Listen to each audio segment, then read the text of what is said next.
Welcome to Thinking is Contagious. Joe Biden administration has extended the eviction moratorium uh, after just a few days ago, last week, acknowledged the Supreme Court, Judge Kavanaugh's written explanation and the Supreme Court's decision that no further extensions beyond July 31st were lawful or constitutional without congressional action.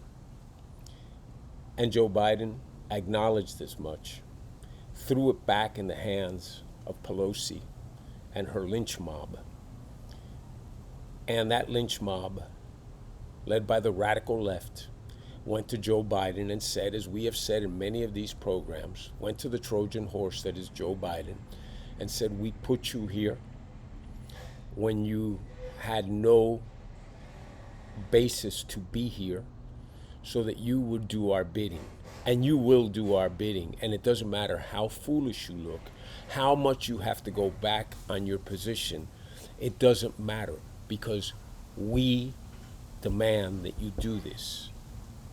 And we are the ones that made sure that your Hunter Biden situation went away. We are the ones that made sure that your Burisma situation went away. We are the ones that made sure that those investigations went away.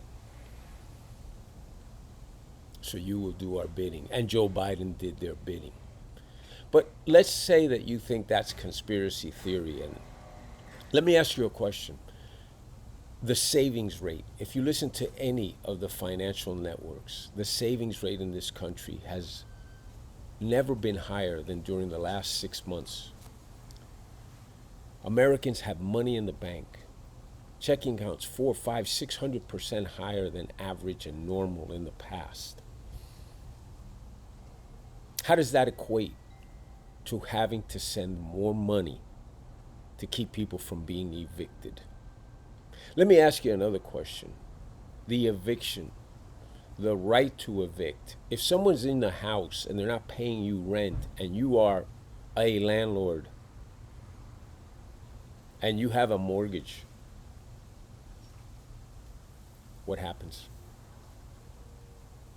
If that lease, you wanted it for only a certain period of time, a year's time, let's say. You did a 1-year lease and you know you needed the property or wanted the property or had commitments to the property beyond that date.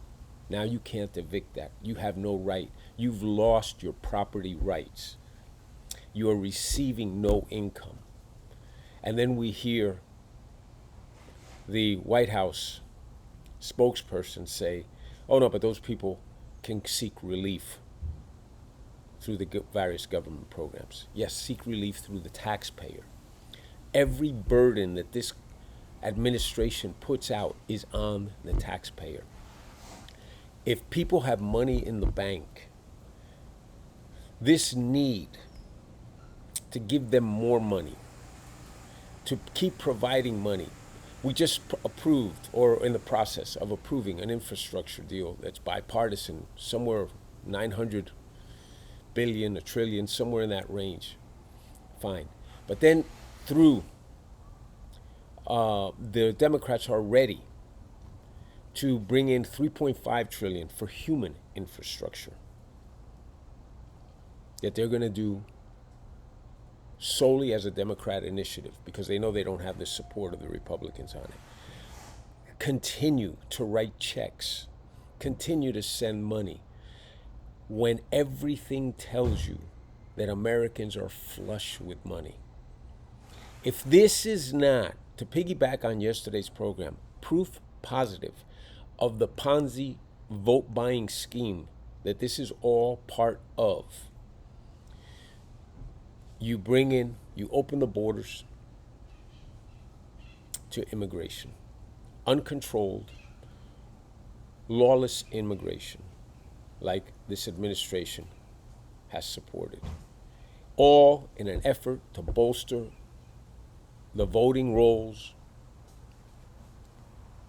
for people who will vote for those who let them in the country illegally through shortcuts without following the rule of law.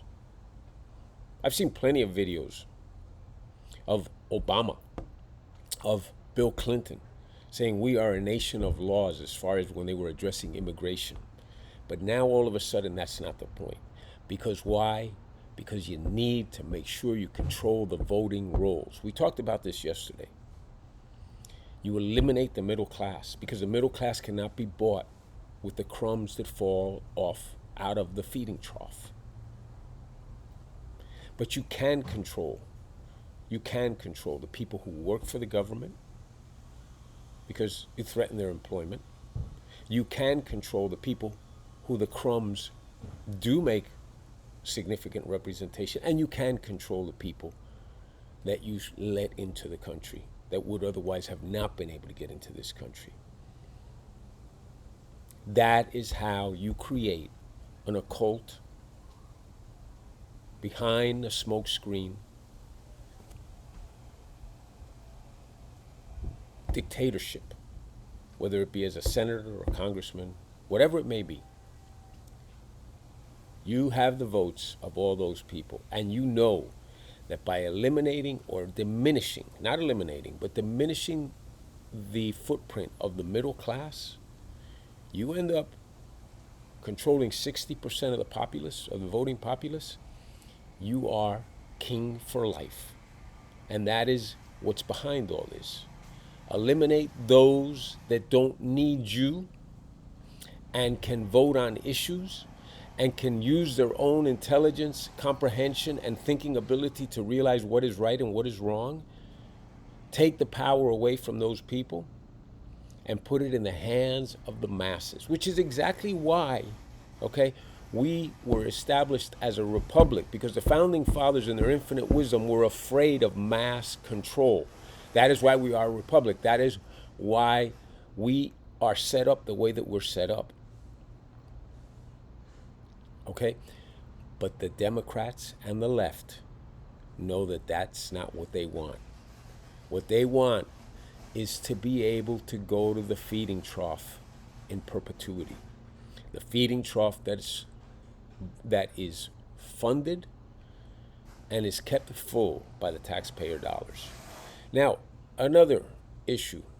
We've already discussed of the fact that savings rates are all-time high. Why do we need to send people money so they don't get evicted? The people who are not paying their rent for the most part have the money in the bank or are throwing it away on other things. And I'll tell you why you know that they're throwing it away, because you listen to the reports of corporate earnings and sales through the roof. Every company is reporting record-breaking sales in this country. Perfectly segues into what we've been discussing. It's the distribution of taxpayer dollars to corporate America. You can't say that to the public, hey, we're going to give corporate America all this taxpayer dollars, because then they would be voted out. So what they do is they say, we're going to give all these taxpayer dollars to the poor, to the people who don't have jobs. We're going to force $15 minimum wage. They are forcing that issue, making those dollars go there, and then they're turning around and selling their product to those people who are not using their money to pay the rent, who have money in the bank, who are not going to work, and are being promised the crumbs that fall off the feeding trough, going to corporate America. Then they say, oh, inflation. Let me tell you, there is inflation. There's no doubt that there is some inflation in this system, but a lot of it is manipulated inflation by corporate America to increase their profits. And you see that in their profits report, record-breaking profits. Sales and record-breaking profits. That is what you call, in a hurricane, you call this price gouging, okay? And that is illegal. And what you're seeing here is price gouging, because corporate America understands that their target audience is flush with cash and that they can charge more. And then they say, oh, it's because we are paying $15 minimum wage now. It's because we're creating all these incentives and all these programs to help minorities. No, it's not. It's not. Because Those are the same entities. Corporate America is every day on television bragging about how they are embracing, implementing, and putting massive upgrades to technology into the system. Guess the biggest deterrent, the biggest enemy, the biggest weapon against inflation is technology. And we discussed yesterday how this technology is affecting. Yeah, you can pay $15. Yeah, I'm going to pay $15, but I'm only going to pay it to 1.5 people compared to I used to pay 8 or 9 to 3. Okay? And then they tell you that they got to pass the expense through. No, they don't. They're investing in technology. They're putting their money into their technology. They're increasing prices because they know that the audience has money in the bank. This is called price gouging. Now, I'm not opposed to free enterprise and capitalism. God bless, let the corporations charge whatever they can charge as long as they keep selling their product. That's not a problem. But here's where the but comes in. When the system is manipulated, like this system is manipulated, that is, you are taking money that belongs to the taxpayer and putting it into programs under the guise of social infrastructure, and you're putting it into the hands of people who are then spending that money, then no longer is it a fair capitalist system. You have flooded the market with cash. Look at the M2 money supply. You have flooded the money with cash. Look at the velocity of money. You have flooded that. And corporate America knows this, and they are increasing prices, and that's showing as inflation. When the spigot is turned off, this will normalize. That's why the Fed and everyone says, oh, it's transitory, transitory, transitory. Of course it's transitory, because they're making it transitory, because it's being manipulated to be transitory. Because they know that they can't keep sending the money out forever and ever and ever. That's what we're facing. It is a manipulated system. In any other situation, this would be called price gouging. And the money of the masses, of the taxpayer, the money of the taxpayer is being rerouted through the population back to corporate America so that the politicians can say to their benefactors, hey, we did good by you. I got a campaign coming up. I need donations. Amazon, Facebook, you got millions of employees. We need donations. Money.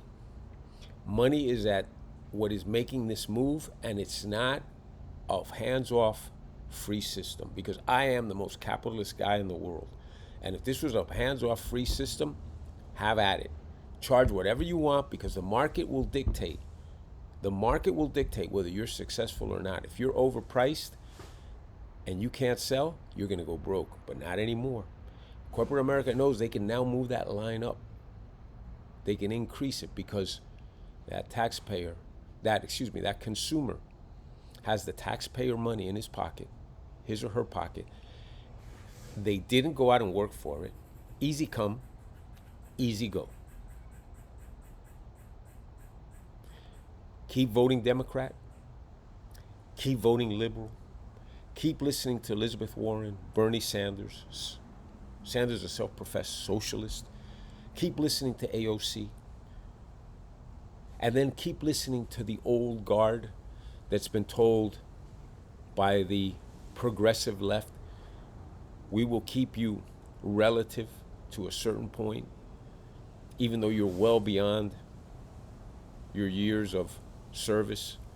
We will keep you, but you do our bidding. And that's where you get your Pelosi's. And then, of course, the ultimate, Biden. Any other country, Joe Biden would not even be considered to be the president of the country. I don't think that he could pass, and this is my opinion, a competency test. Okay? I do not think so.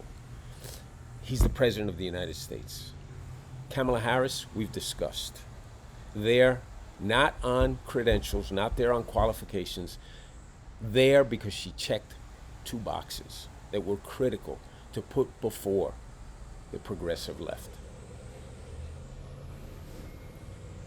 We continue to emphasize the need to think, analyze, and see what is happening in this country right now and how it's affecting all of us, not just in our pocketbooks. That's the least of it. I explained yesterday, this deficit is on your credit card at a huge interest rate, and your kids and your grandkids will be paying for it. The money that the politicians are taking out of the feeding trough is debt-free, obligation-free. It's theirs. They've taken it up front. You are paying over time for what they've taken out up front so that they can go buy their homes and invest in stocks. And again, I have all that. I do all that. But I earn it. So let's really sit down, and we have an election coming up in about a year, a little over a year, and we better get it right. We better get it right, and we better make sure that when we go and pull or mark that ballot, that we say, I want to do this with my eyes wide open. I don't want to do this based on Democrat, Republican. I want to see what the position is, what the stance is, what the issues are, and who is on the right side of the issue long term. As a member of society, not what is going to benefit you immediately right now. Think of society, think long term, think your kids, think your grandkids, and you will not vote left. You will not vote progressive. You will not vote Democrat, because they are there to stuff their pockets with our money. All right. Have a good day. And I hope you share this, because I really feel passionate about this, and I think we need to all get passionate and fired up about this. Thanks.